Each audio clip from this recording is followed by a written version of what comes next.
This audiobook was generated using artificial intelligence specifically for the Paper Voice YouTube channel. While the narration may sound remarkably human, please note that the voices are AI synthesized and may occasionally contain minor diction or pronunciation errors. To ensure you are receiving the highest quality and supporting the original creator, please verify that you are watching this video on the official The Paper Voice channel.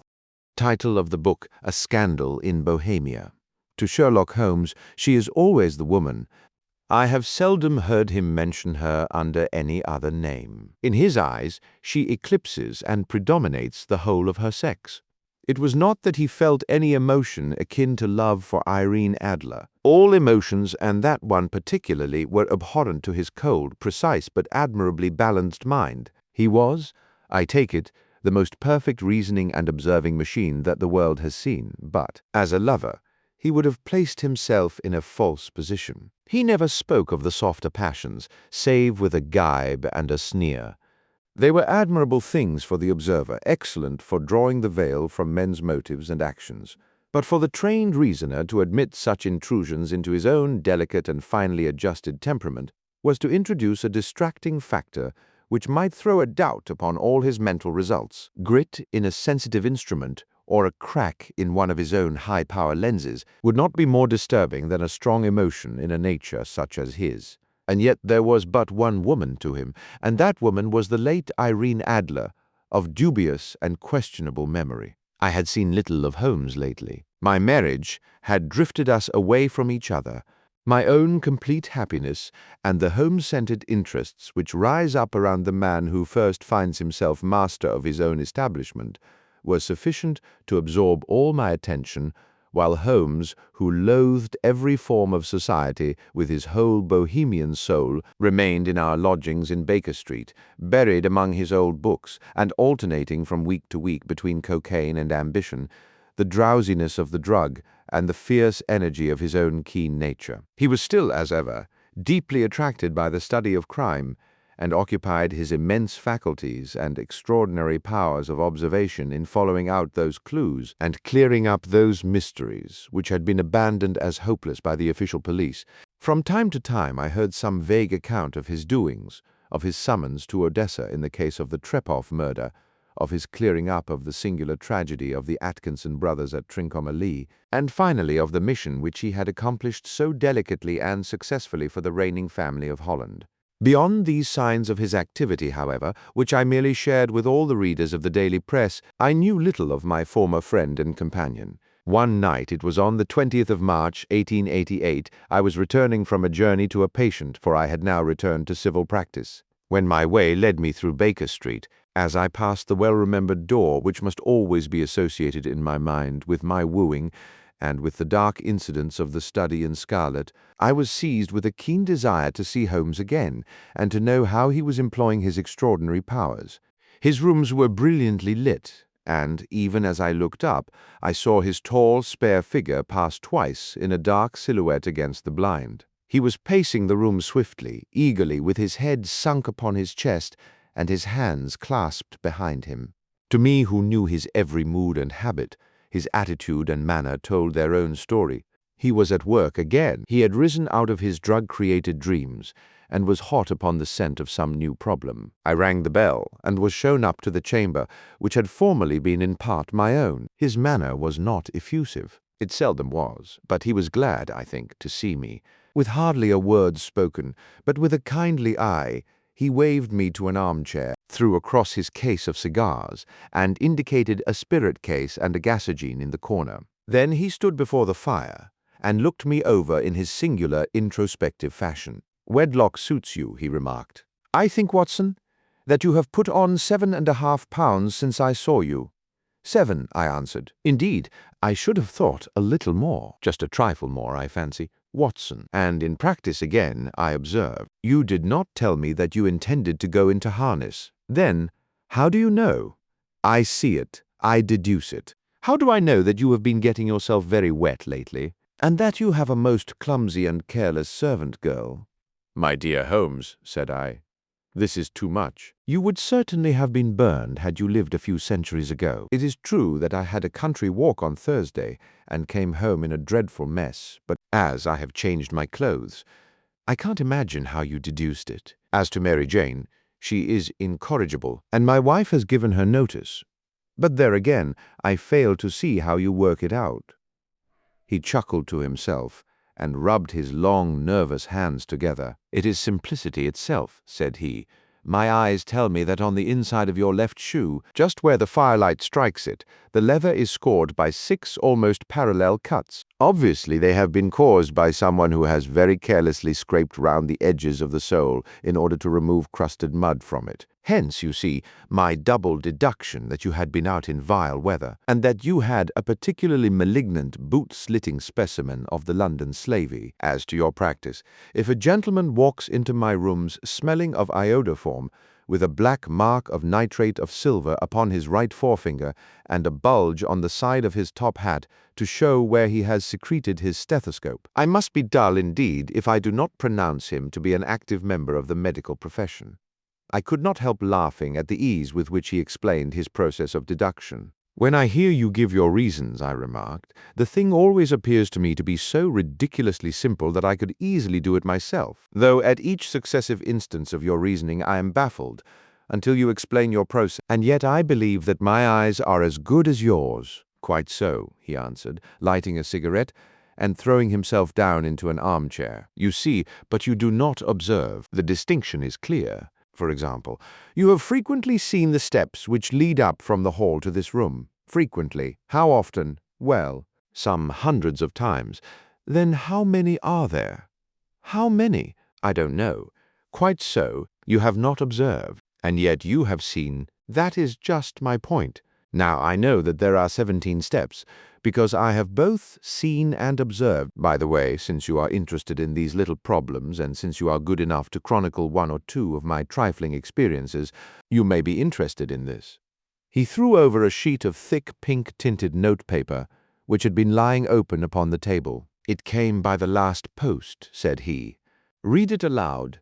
The note was undated, and without either signature or address. "There will call upon you tonight at 7:45 o'clock," it said, "a gentleman who desires to consult you upon a matter of the very deepest moment. Your recent services to one of the royal houses of Europe have shown that you are one who may safely be trusted with matters which are of an importance which can hardly be exaggerated. This account of you we have from all quarters received. Be in your chamber then at that hour, and do not take it amiss if your visitor wear a mask." "This is indeed a mystery," I remarked. "What do you imagine that it means?" "I have no data yet. It is a capital mistake to theorize before one has data. Insensibly one begins to twist facts to suit theories, instead of theories to suit facts. But the note itself, what do you deduce from it?" I carefully examined the writing and the paper upon which it was written. "The man who wrote it was presumably well-to-do," I remarked, endeavoring to imitate my companion's processes. "Such paper could not be bought under half-a-crown a packet. It is peculiarly strong and stiff." "Peculiar, that is the very word," said Holmes. "It is not an English paper at all. Hold it up to the light." I did so, and saw a large E with a small g, a P, and a large G with a small t woven into the texture of the paper. "What do you make of that?" asked Holmes. "The name of the maker, no doubt, or his monogram, rather." "Not at all. The G with the small t stands for Gesellschaft, which is the German for company. It is a customary contraction like our Co.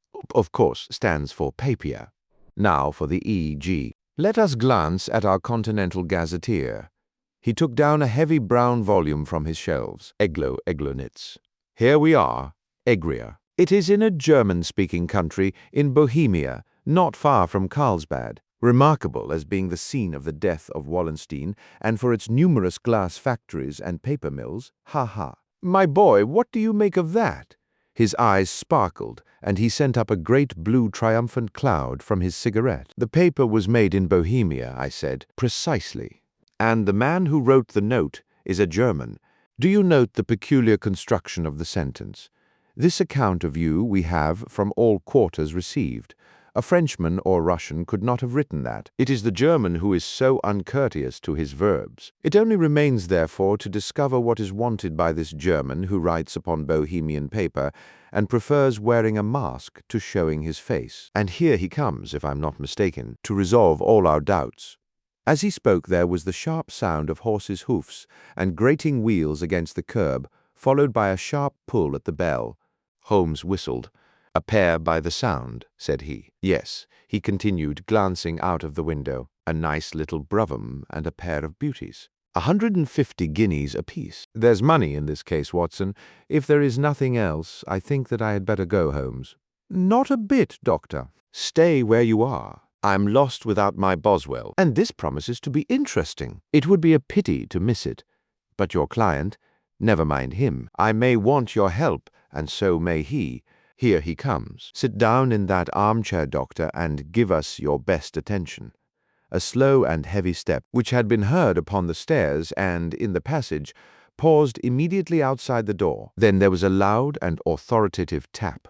"Come in," said Holmes. A man entered who could hardly have been less than 6 feet 6 inches in height, with the chest and limbs of a Hercules. His dress was rich with a richness which would in England be looked upon as akin to bad taste.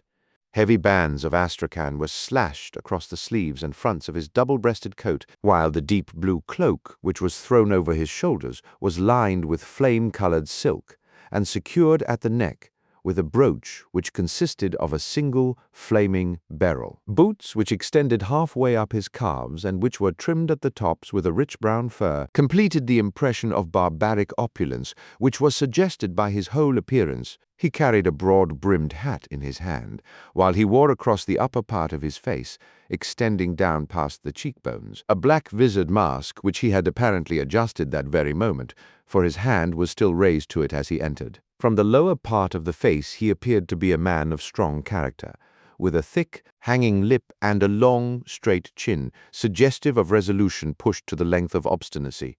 "You had my note?" he asked, with a deep, harsh voice and a strongly marked German accent. "I told you that I would call." He looked from one to the other of us, as if uncertain which to address.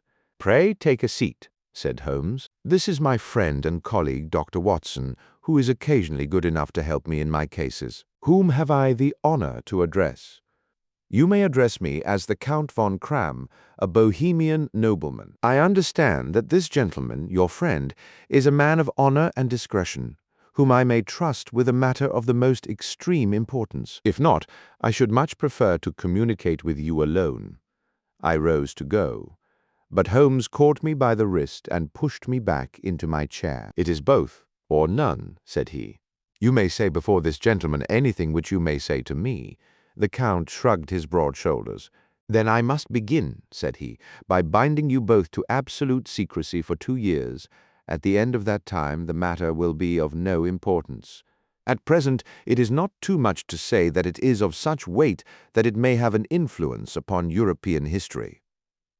"I promise," said Holmes. "And you will excuse this mask," continued our strange visitor. "The august person who employs me wishes his agent to be unknown to you, and I may confess at once that the title by which I have just called myself is not exactly my own." "I was aware of it," said Holmes dryly. "The circumstances are of great delicacy, and every precaution has to be taken to quench what might grow to be an immense scandal and seriously compromise one of the reigning families of Europe. To speak plainly, the matter implicates the great house of Ormstein, hereditary kings of Bohemia." "I was also aware of that," murmured Holmes, settling himself down in his armchair and closing his eyes. Our visitor glanced with some apparent surprise at the languid, lounging figure of the man who had been no doubt depicted to him as the most incisive reasoner and most energetic agent in Europe. Holmes slowly reopened his eyes and looked impatiently at his gigantic client. "If your Majesty would condescend to state your case," he remarked, "I should be better able to advise you." The man sprang from his chair and paced up and down the room in uncontrollable agitation. Then, with a gesture of desperation, he tore the mask from his face and hurled it upon the ground. "You are right," he cried. "I am the king. Why should I attempt to conceal it?" "Why, indeed?" murmured Holmes. Your Majesty had not spoken before I was aware that I was addressing Wilhelm Gottsreich Sigismund von Ormstein, Grand Duke of Cassel-Falstein, and hereditary King of Bohemia. But you can understand, said our strange visitor, sitting down once more and passing his hand over his high white forehead, you can understand that I am not accustomed to doing such business in my own person. Yet the matter was so delicate that I could not confide it to an agent without putting myself in his power. I have come incognito from Prague for the purpose of consulting you. Then, pray consult, said Holmes, shutting his eyes once more. The facts are briefly these. Some 5 years ago, during a lengthy visit to Warsaw, I made the acquaintance of the well-known adventuress Irene Adler. The name is no doubt familiar to you. Kindly look her up in my index, Doctor, murmured Holmes without opening his eyes. For many years he had adopted a system of docketing all paragraphs concerning men and things, so that it was difficult to name a subject or a person on which he could not at once furnish information. In this case I found her biography sandwiched in between that of a Hebrew rabbi and that of a staff commander who had written a monograph upon the deep-sea fishes. Let me see, said Holmes. Born in New Jersey in the year 1858. Contralto, La Scala. Prima donna Imperial Opera of Warsaw. Yes. Retired from operatic stage. Living in London, quite so. Your Majesty, as I understand, became entangled with this young person, wrote her some compromising letters, and is now desirous of getting those letters back. Precisely so. But how? Was there a secret marriage? None. No legal papers or certificates? None. Then I fail to follow your Majesty. If this young person should produce her letters for blackmailing or other purposes, how is she to prove their authenticity? There is the writing. Pooh-pooh. Forgery. My private notepaper, stolen, my own seal. Imitated, my photograph, bought. We were both in the photograph. Oh dear. That is very bad. Your Majesty has indeed committed an indiscretion. I was mad, insane. You have compromised yourself seriously. I was only Crown Prince then. I was young. I am but 30 now. It must be recovered. We have tried and failed. Your Majesty must pay. It must be bought. She will not sell. Stolen then. 5 attempts have been made. Twice burglars in my pay ransacked her house. Once we diverted her luggage when she traveled. Twice she has been waylaid. There has been no result. No sign of it. Absolutely none. Holmes laughed. It is quite a pretty little problem, said he, but a very serious one to me, returned the king, reproachfully. Very indeed. And what does she propose to do with the photograph? To ruin me. But how? I am about to be married, so I have heard, to Clotilde Lothman von Saxe-Meiningen, second daughter of the King of Scandinavia. You may know the strict principles of her family. She is herself the very soul of delicacy. A shadow of a doubt as to my conduct would bring the matter to an end. And Irene Adler threatens to send them the photograph. And she will do it. I know that she will do it. You do not know her. But she has a soul of steel. She has the face of the most beautiful of women and the mind of the most resolute of men. Rather than I should marry another woman. There are no lengths to which she would not go, none. You are sure that she has not sent it yet, I am sure. And why? Because she has said that she would send it on the day when the betrothal was publicly proclaimed. That will be next Monday. Oh, then, we have 3 days yet, said Holmes with a yawn.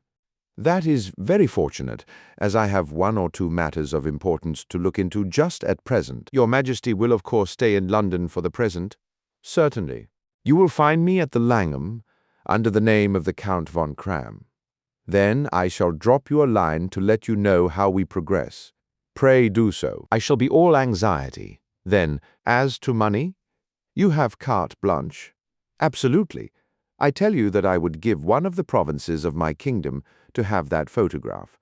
And for present expenses, the king took a heavy chamois leather bag from under his cloak and laid it on the table. There are £300 in gold and 700 in notes, he said. Holmes scribbled a receipt upon a sheet of his notebook and handed it to him.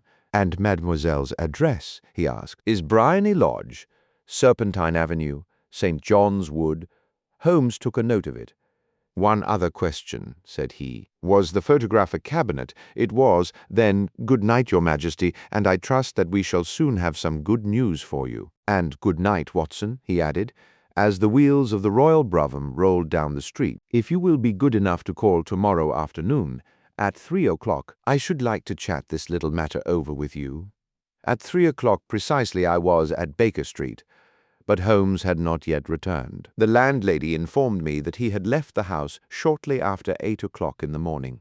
I sat down beside the fire, however, with the intention of awaiting him, however long he might be. I was already deeply interested in his inquiry, for, though it was surrounded by none of the grim and strange features which were associated with the two crimes which I have elsewhere recorded, still the nature of the case and the exalted station of his client gave it a character of its own.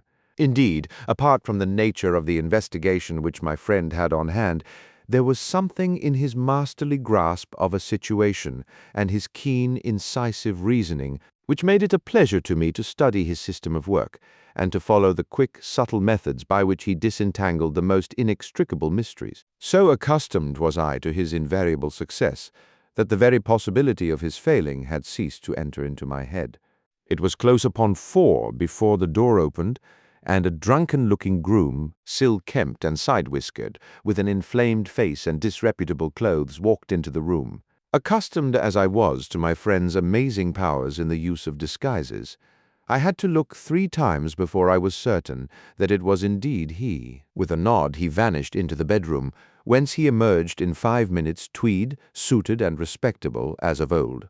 Putting his hands into his pockets, he stretched out his legs in front of the fire and laughed heartily for some minutes. "Well, really," he cried, and then he choked and laughed again until he was obliged to lie back limp and helpless in the chair. "What is it? It's quite too funny. I'm sure you could never guess how I employed my morning, or what I ended by doing. I can't imagine. I suppose that you have been watching the habits, and perhaps the house of Miss Irene Adler." "Quite so, but the sequel was rather unusual. I will tell you, however. I left the house a little after 8 o'clock this morning in the character of a groom out of work. There is a wonderful sympathy and freemasonry among horsey men. Be one of them, and you will know all that there is to know. I soon found Briony Lodge. It is a bijou villa, with a garden at the back, but built out in front right up to the road, 2 stories. Chubb lock to the door. Large sitting room on the right side, well furnished with long windows almost to the floor, and those preposterous English window fasteners which a child could open. Behind there was nothing remarkable, save that the passage window could be reached from the top of the coach-house. I walked round it and examined it closely from every point of view, but without noting anything else of interest. I then lounged down the street and found, as I expected, that there was a mews in a lane which runs down by one wall of the garden. I lent the ostlers a hand in rubbing down their horses, and I received in exchange 2d, a glass of half and half, 2 fills of shag tobacco, and as much information as I could desire about Miss Adler, to say nothing of 6 other people in the neighborhood in whom I was not in the least interested, but whose biographies I was compelled to listen to. "And what of Irene Adler?" I asked. "Oh, she has turned all the men's heads down in that part. She is the daintiest thing under a bonnet on this planet. So say the Serpentine Mews to a man. She lives quietly, sings at concerts, drives out at 5 every day, and returns at 7 sharp for dinner. Seldom goes out at other times, except when she sings. Has only 1 male visitor, but a good deal of him. He is dark, handsome, and dashing, never calls less than once a day, and often twice. He is a Mr. Godfrey Norton of the Inner Temple. See the advantages of a cabman as a confidant. They had driven him home 12 times from Serpentine Mews, and knew all about him. When I had listened to all that they had to tell, I began to walk up and down near Briony Lodge once more, and to think over my plan of campaign. This Godfrey Norton was evidently an important factor in the matter. He was a lawyer. That sounded ominous. What was the relation between them, and what the object of his repeated visits? Was she his client, his friend, or his mistress? If the former, she had probably transferred the photograph to his keeping. If the latter, it was less likely. On the issue of this question depended whether I should continue my work at Briony Lodge, or turn my attention to the gentleman's chambers in the temple. It was a delicate point, and it widened the field of my inquiry. I fear that I bore you with these details, but I have to let you see my little difficulties, if you are to understand the situation. I am following you closely, I answered. I was still balancing the matter in my mind when a hansom cab drove up to Briony Lodge, and a gentleman sprang out. He was a remarkably handsome man, dark, aquiline, and moustached, evidently the man of whom I had heard. He appeared to be in a great hurry, shouted to the cabman to wait, and brushed past the maid, who opened the door with the air of a man who was thoroughly at home. He was in the house about half an hour, and I could catch glimpses of him in the windows of the sitting-room, pacing up and down, talking excitedly and waving his arms. Of her I could see nothing. Presently he emerged, looking even more flurried than before. As he stepped up to the cab, he pulled a gold watch from his pocket and looked at it earnestly. "Drive like the devil," he shouted, "first to Gross and Hankey's in Regent Street, and then to the Church of St. Monica in the Edgware Road. Half a guinea if you do it in 20 minutes. Away they went, and I was just wondering whether I should not do well to follow them, when up the lane came a neat little landau. The coachman, with his coat only half buttoned and his tie under his ear, while all the tags of his harness were sticking out of the buckles. It hadn't pulled up before she shot out of the hall door and into it. I only caught a glimpse of her at the moment, but she was a lovely woman, with a face that a man might die for. "The Church of St. Monica, John," she cried, "and half a sovereign if you reach it in 20 minutes. This was quite too good to lose, Watson. I was just balancing whether I should run for it, or whether I should perch behind her landau, when a cab came through the street. The driver looked twice at such a shabby fare, but I jumped in before he could object. 'The Church of St. Monica,' said I, 'and half a sovereign if you reach it in 20 minutes. It was 25 minutes to 12, and of course it was clear enough what was in the wind. My cabby drove fast. I don't think I ever drove faster, but the others were there before us. The cab and the landau, with their steaming horses, were in front of the door when I arrived. I paid the man and hurried into the church. There was not a soul there save the two whom I had followed, and a surpliced clergyman who seemed to be expostulating with them. They were all three standing in a knot in front of the altar. I lounged up the side aisle like any other idler who has dropped into a church. Suddenly, to my surprise, the three at the altar faced round to me, and Godfrey Norton came running as hard as he could towards me. "Thank God!" he cried. "You'll do. Come, come." "What then?" I asked. "Come, man, come. Only 3 minutes, or it won't be legal." I was half dragged up to the altar, and before I knew where I was, I found myself mumbling responses which were whispered in my ear, and vouching for things of which I knew nothing, and generally assisting in the secure tying up of Irene Adler, spinster, to Godfrey Norton, bachelor. It was all done in an instant, and there was the gentleman thanking me on the one side and the lady on the other, while the clergyman beamed on me in front. It was the most preposterous position in which I ever found myself in my life, and it was the thought of it that started me laughing just now. It seems that there had been some informality about their license, that the clergyman absolutely refused to marry them without a witness of some sort, and that my lucky appearance saved the bridegroom from having to sally out into the streets in search of a best man. The bride gave me a sovereign, and I mean to wear it on my watch chain in memory of the occasion. "This is a very unexpected turn of affairs," said I. "And what then?"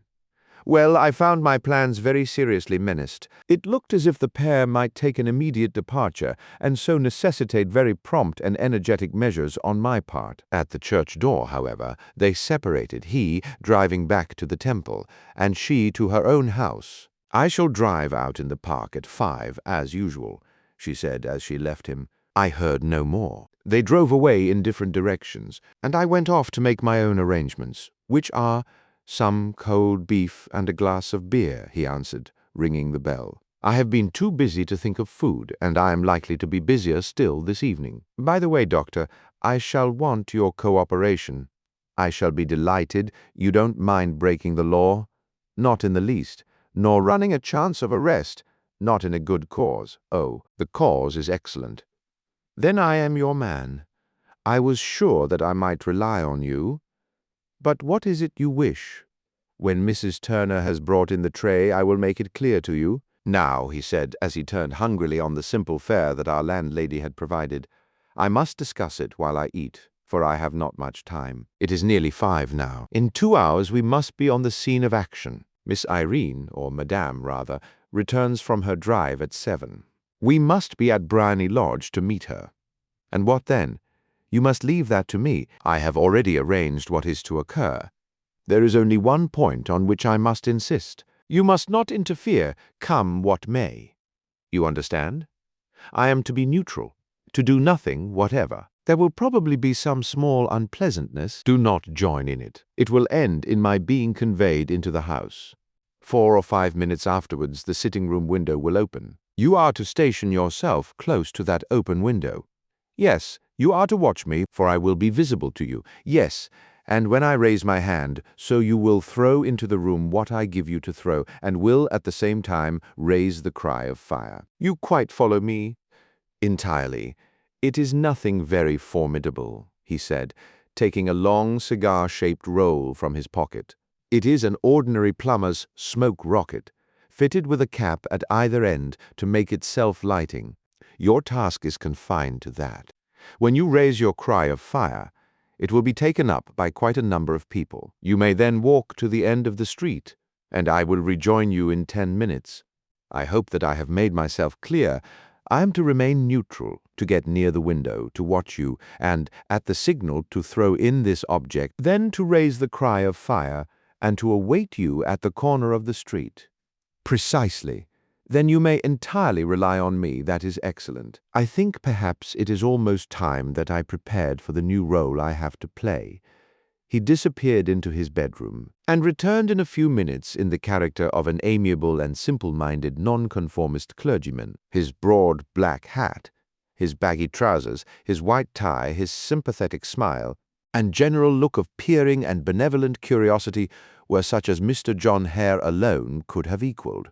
It was not merely that Holmes changed his costume. His expression, his manner, his very soul seemed to vary with every fresh part that he assumed. The stage lost a fine actor, even as science lost an acute reasoner, when he became a specialist in crime. It was 6:15 when we left Baker Street, and it still wanted 10 minutes to the hour when we found ourselves in Serpentine Avenue. It was already dusk, and the lamps were just being lighted, as we paced up and down in front of Briony Lodge, waiting for the coming of its occupant. The house was just such as I had pictured it from Sherlock Holmes's succinct description.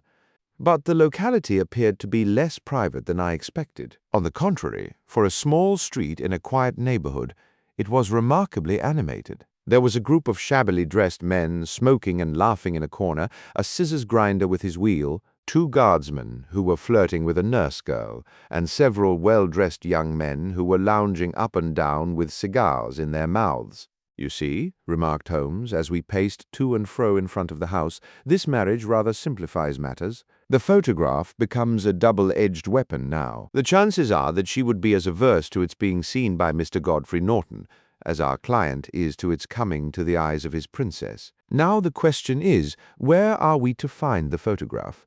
Where, indeed, it is most unlikely that she carries it about with her. It is cabinet size, too large for easy concealment about a woman's dress. She knows that the king is capable of having her waylaid and searched. 2 attempts of the sort have already been made. We may take it then that she does not carry it about with her. Where then? Her banker or her lawyer. There is that double possibility, but I am inclined to think neither. Women are naturally secretive, and they like to do their own secreting. Why should she hand it over to anyone else? She could trust her own guardianship, but she could not tell what indirect or political influence might be brought to bear upon a businessman. Besides, remember that she had resolved to use it within a few days. It must be where she can lay her hands upon it. It must be in her own house, but it has twice been burgled. Pshaw! They did not know how to look. But how will you look? I will not look. What then? I will get her to show me. But she will refuse. She will not be able to. But I hear the rumble of wheels. It is her carriage. Now carry out my orders to the letter. As he spoke, the gleam of the sidelights of a carriage came round the curve of the avenue. It was a smart little landau which rattled up to the door of Briony Lodge. As it pulled up, one of the loafing men at the corner dashed forward to open the door in the hope of earning a copper.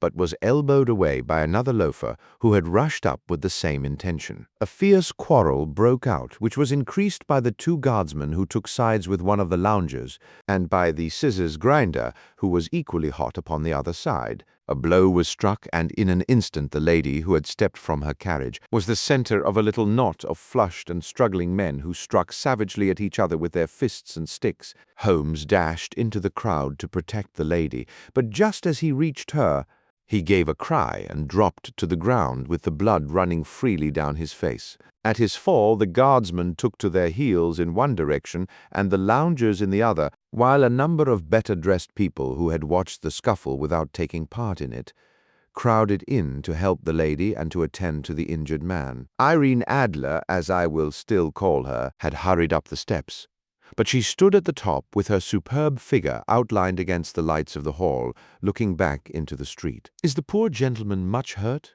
she asked. "He is dead," cried several voices. "No, no, there's life in him," shouted another. "But he'll be gone before you can get him to hospital." "He's a brave fellow," said a woman. "They would have had the lady's purse and watch if it hadn't been for him. They were a gang, and a rough one, too. Ah, he's breathing now. He can't lie in the street. May we bring him in, ma'am?" "Surely. Bring him into the sitting-room. There is a comfortable sofa." "This way, please." Slowly and solemnly he was borne into Briony Lodge and laid out in the principal room, while I still observed the proceedings from my post by the window. The lamps had been lit, but the blinds had not been drawn, so that I could see Holmes as he lay upon the couch. I do not know whether he was seized with compunction at that moment for the part he was playing, but I know that I never felt more heartily ashamed of myself in my life than when I saw the beautiful creature against whom I was conspiring, or the grace and kindliness with which she waited upon the injured man. And yet it would be the blackest treachery to Holmes to draw back now from the part which he had entrusted to me. I hardened my heart and took the smoke rocket from under my ulster. After all, I thought, we are not injuring her. We are but preventing her from injuring another. Holmes had sat up upon the couch, and I saw him motion like a man who is in want of air. A maid rushed across and threw open the window. At the same instant I saw him raise his hand, and at the signal I tossed my rocket into the room with a cry of "Fire!" The word was no sooner out of my mouth than the whole crowd of spectators, well-dressed and ill gentlemen, ostlers and servant maids, joined in a general shriek of fire. Thick clouds of smoke curled into the room and out at the open window. I caught a glimpse of rushing figures, and a moment later the voice of Holmes from within, assuring them that it was a false alarm. Slipping through the shouting crowd, I made my way to the corner of the street, and in 10 minutes was rejoiced to find my friend's arm in mine, and to get away from the scene of the uproar. He walked swiftly and in silence for some few minutes, until we had turned down one of the quiet streets which lead towards the Edgware Road. "You did it very nicely, Doctor," he remarked. "Nothing could have been better. It is all right. You have the photograph. I know where it is, and how did you find out?" "She showed me." "As I told you she would. I am still in the dark." "I do not wish to make a mystery," said he, laughing. "The matter was perfectly simple. You, of course, saw that everyone in the street was an accomplice. They were all engaged for the evening. I guessed as much. Then, when the row broke out, I had a little moist red paint in the palm of my hand. I rushed forward, fell down, clapped my hand to my face, and became a piteous spectacle. It is an old trick that also I could fathom. Then they carried me in. She was bound to have me in. What else could she do? And into her sitting-room, which was the very room which I suspected. It lay between that and her bedroom, and I was determined to see which. They laid me on a couch. I motioned for air. They were compelled to open the window, and you had your chance. How did that help you? It was all important. When a woman thinks that her house is on fire, her instinct is at once to rush to the thing which she values most. It is a perfectly overpowering impulse, and I have more than once taken advantage of it. In the case of the Darlington substitution scandal, it was of use to me, and also in the Arnsworth Castle business. A married woman grabs at her baby, an unmarried one reaches for her jewel box. Now, it was clear to me that Our Lady of today had nothing in the house more precious to her than what we are in quest of. She would rush to secure it. The alarm of fire was admirably done. The smoke and shouting was enough to shake nerves of steel. She responded beautifully. The photograph is in a recess behind a sliding panel just above the right bell pull. She was there in an instant, and I caught a glimpse of it as she half drew it out. When I cried out that it was a false alarm, she replaced it, glanced at the rocket, rushed from the room, and I have not seen her since. I rose, and, making my excuses, escaped from the house. I hesitated whether to attempt to secure the photograph at once, but the coachman had come in, and as he was watching me narrowly, it seemed safer to wait. A little over-precipitance may ruin all. And now, I asked, our quest is practically finished. I shall call with the king tomorrow, and with you if you care to come with us. We will be shown into the sitting room to wait for the lady, but it is probable that when she comes she may find neither us nor the photograph. It might be a satisfaction to His Majesty to regain it with his own hands. And when will you call?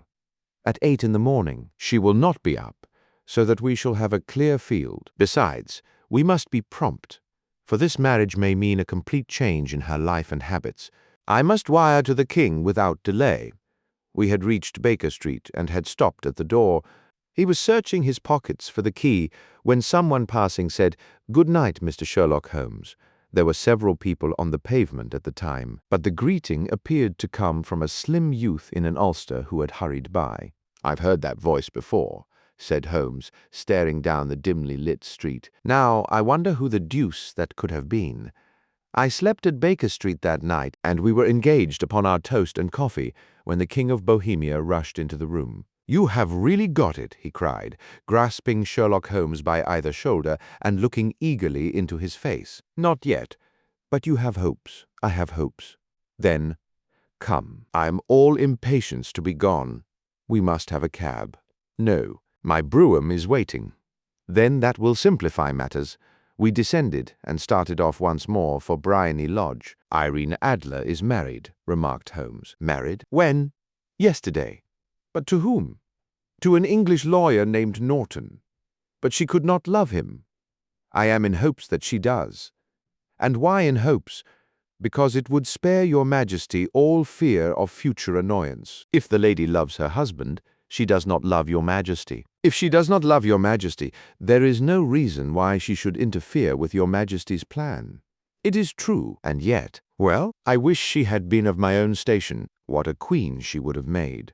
He relapsed into a moody silence which was not broken until we drew up in Serpentine Avenue. The door of Briony Lodge was open, and an elderly woman stood upon the steps. She watched us with a sardonic eye as we stepped from the brougham. 'Mr. Sherlock Holmes, I believe,' said she. 'I am Mr. Holmes,' answered my companion, looking at her with a questioning and rather startled gaze. 'Indeed, my mistress told me that you were likely to call. She left this morning with her husband by the 5:15 train from Charing Cross for the Continent.'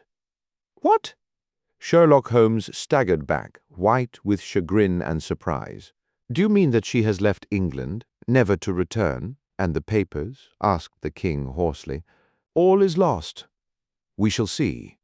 He pushed past the servant and rushed into the drawing-room, followed by the king and myself. The furniture was scattered about in every direction, with dismantled shelves and open drawers, as if the lady had hurriedly ransacked them before her flight. Holmes rushed at the bell-pull, tore back a small sliding shutter, and, plunging in his hand, pulled out a photograph and a letter.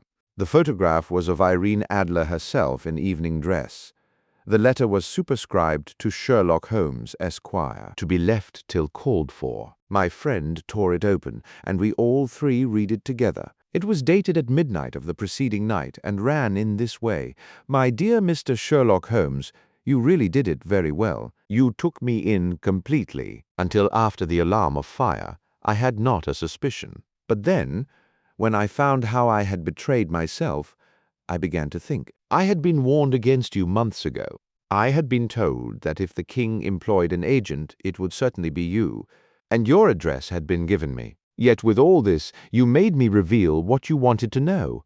Even after I became suspicious, I found it hard to think evil of such a dear, kind old clergyman. But you know I have been trained as an actress myself. Male costume is nothing new to me. I often take advantage of the freedom which it gives. I sent John the coachman to watch you, ran upstairs, got into my walking clothes, as I call them, and came down just as you departed. Well, I followed you to your door, and so made sure that I was really an object of interest to the celebrated Mr. Sherlock Holmes. Then I rather imprudently wished you good night and started for the temple to see my husband. We both thought the best resource was flight when pursued by so formidable an antagonist, so you will find the nest empty when you call tomorrow. As to the photograph, your client may rest in peace. I love and am loved by a better man than he. The king may do what he will without hindrance from one whom he has cruelly wronged. I kept it only to safeguard myself and to preserve a weapon which will always secure me from any steps which he might take in the future. I leave a photograph which he might care to possess. And I remain, dear Mr. Sherlock Holmes, very truly yours, Irene Norton. Nay, Adler, what a woman! Oh, what a woman! Cried the King of Bohemia, when we had all three read this epistle. Did I not tell you how quick and resolute she was? Would she not have made an admirable queen? Is it not a pity she was not on my level? From what I have seen of the lady, she seems, indeed, to be on a very different level to your Majesty, said Holmes coldly. I am sorry that I have not been able to bring your Majesty's business to a more successful conclusion. On the contrary, my dear sir, cried the king, nothing could be more successful. I know that her word is inviolate. The photograph is now as safe as if it were in the fire. I am glad to hear your Majesty say so. I am immensely indebted to you. Pray tell me in what way I can reward you. This ring, he slipped an emerald snake ring from his finger and held it out upon the palm of his hand. Your Majesty has something which I should value even more highly, said Holmes. You have but to name it. This photograph. The king stared at him in amazement. Irene's photograph, he cried. Certainly, if you wish it. I thank your Majesty. Then there is no more to be done in the matter. I have the honor to wish you a very good morning, he bowed, and, turning away without observing the hand which the king stretched out to him, he set off in my company for his chambers. And that was how a great scandal threatened to affect the kingdom of Bohemia, and how the best plans of Mr. Sherlock Holmes were beaten by a woman's wit. He used to make merry over the cleverness of women, but I have not heard him do it of late, and when he speaks of Irene Adler, or when he refers to her photograph, it is always under the honorable title of the woman. We hope you enjoyed this production by the Paper Voice. If you loved this story, there are many more waiting for you on our channel. Don't forget to explore our library and subscribe for more timeless literature.